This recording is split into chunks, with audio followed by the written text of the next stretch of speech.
कैसे आप सभी? आशा आप अच्छे होंगे और अपने एग्जाम की तैयारी अच्छे से कर रहे होंगे बच्चों। तो बच्चों, इसके पहले हम लोगों ने रचना के आधार पर वाक्य के भेदों के बारे में पढ़ा था। जैसा कि आप जानते हैं बच्चों कि रचना के आधार पर वाक्य कितने भेद होते हैं। वाक्य कितने भेद होते हैं बच्चों? 3 भेद होते हैं। पहला है सरल वाक्य, दूसरा है संयुक्त वाक्य और तीसरा है मिश्र वाक्य। तो यहाँ हम लोगों ने हमने कुछ बहुविकल्प दिए हैं जो आपके एग्जाम्स के लिए बहुत इंपॉर्टेंट होंगे। यहाँ देखिए बच्चों, निर्देशानुसार रचना के आधार पर वाक्य भेद पर आधारित बहुविकल्पीय प्रश्नों का उत्तर दीजिए। बहुविकल्प यानी कि एमसीक्यू, ठीक है बच्चों। तो यहाँ बहुविकल्पीय, जैसे देखिए पहला प्रश्न है, मेरे दर्जे में आओगे तो दांतों पसीना आ जाएगा। इस वाक्य का मिश्र वाक्य होगा। इस वाक्य का मिश्र वाक्य, इसमें 4 ऑप्शन दिए हैं, यानी कि 4 विकल्प दिए गए हैं। पहला विकल्प है जैसे ही मेरे दर्जे में आओगे दांतों पसीना आ जाएगा। दूसरा है मेरे दर्जे में आओगे तो दांतों पसीना आ जाएगा। तीसरा है मेरे दर्जे में आते ही दांतों में पसीना होगा। चौथा क्या है? मेरे दर्जे में आना दांतों पसीना आ जाएगा। तो बच्चों यहाँ प्रश्न क्या पूछा गया है? इसमें मिश्र वाक्य के बारे में पूछा गया है। तो मिश्र वाक्य इन चारों में से कौन सा होगा? जैसे आप जानते हैं बच्चों, मिश्र वाक्य का जब हम लोग पहचान करते हैं तो उसमें जब, तब, आओगे, जाओगे, यहाँ, वह, जैसे, तैसे, इस प्रकार के शब्दों का प्रयोग होता है। ठीक है बच्चों। तो यहाँ देखिए, जैसे ही मेरे दर्जे में आओगे तो दांतों पसीना आ जाएगा। तो इसका सही विकल्प क्या होगा? पहला विकल्प इसका सही है। ठीक है बच्चों। उसके बाद आता है दूसरा प्रश्न। एक जमाना था कि लोग 8वां दर्जा पास करके नायब तहसीलदार हो जाते थे। रचना के आधार पर वाक्य के भेद है। तो ये जो वाक्य दिया गया है यहाँ पर, ये वाक्य का कौन सा भेद है उसे यहाँ पर पूछा गया है। ठीक है बच्चों। तो यहाँ सरल वाक्य होगा, ना संयुक्त वाक्य होगा, न मिश्र वाक्य होगा, ना संयुक्त वाक्य होगा। इस प्रकार से आपको यहाँ जानना है। ठीक है बच्चों। तो मेरे दर्जे में आना यानी कि एक जमाना था कि लोग 8वां दर्जा पास करके नायब तहसीलदार हो जाते थे। रचना के आधार पर वाक्य भेद है।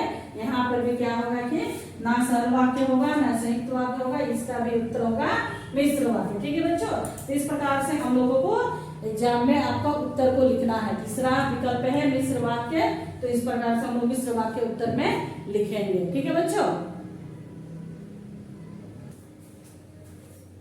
तो बच्चों इसके बाद है गाँव में है आपका, बामिरों के रुदन स्वर को सुनकर उनकी माँ वहां पहुंची और दोनों को देखकर आग बोगला हो उठी। रचना के आधार पर वाक्य के भेद है।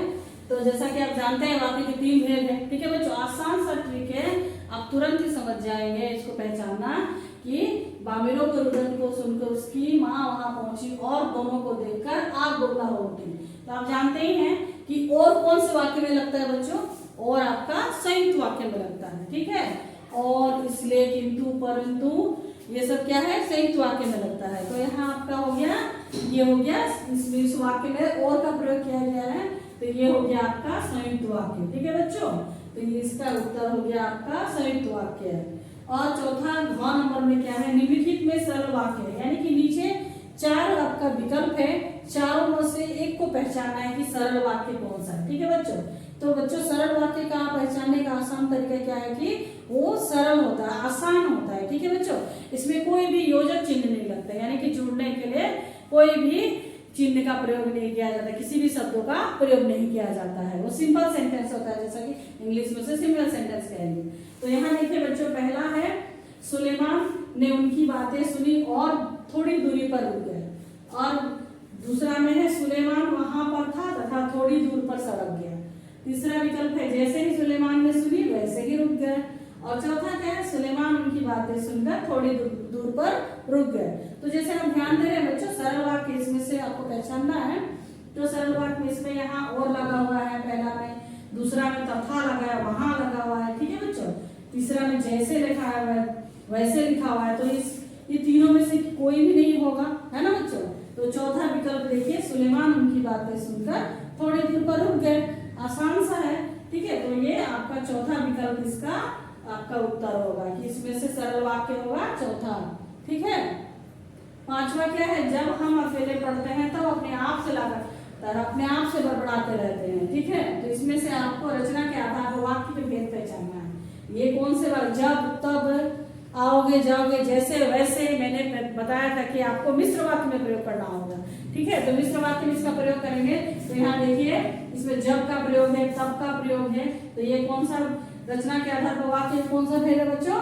मिश्र वाक्य होगा इसका विकल्प। ठीक है, इसका सही विकल्प है मिश्र वाक्य। इस प्रकार से बच्चों आप सरल वाक्य, संयुक्त वाक्य और मिश्र वाक्य का के चयन कर सकेंगे। ठीक है, सरल वाक्य साधारण वाक्य होता है, इसमें योजक चिन्ह का प्रयोग नहीं होता है। और संयुक्त वाक्य में और, किंतु, परंतु, इसलिए इन सब चिन्हों का प्रयोग होता है, शब्दों का प्रयोग किया जाता है। मिश्र वाक्य में जैसे तैसे, जब, आओगे जाओगे, कहा कि, सुना कि, यह वह, इस प्रकार के योजक चिन्ह का प्रयोग होता है, वो आपका मिश्र वाक्य होता है। ठीक है बच्चों, तो बच्चों आशा है आपको समझ आई होगी। मैं और आसान से आसान तरीका और इम्पोर्टेंट क्वेश्चन जो है अभी सीबीएसई बोर्ड एग्जाम में जो आने वाला है उसको मैं लेकर आऊंगी आपके लिए। ठीक है बच्चों, आप इसे पढ़े समझे और दूसरे बच्चों को भी शेयर करें ताकि वे बच्चे भी आसानी से पढ़ सकें। धन्यवाद।